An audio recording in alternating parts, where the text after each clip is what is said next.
siya guys kanina. Sayaw-sayaw ngayon. Ano nangyari? Ha? Nagsto ka. Sanabihan ko na kasi huwag masyadong magalahan.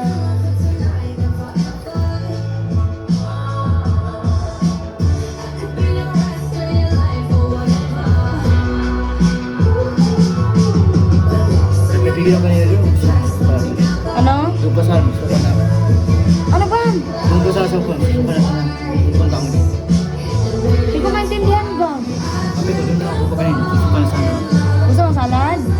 Ay ano? Doon pa sa suka na sana ako. Ah, Kaya muna ako dito. buti naman, tumakbo ka agad dito.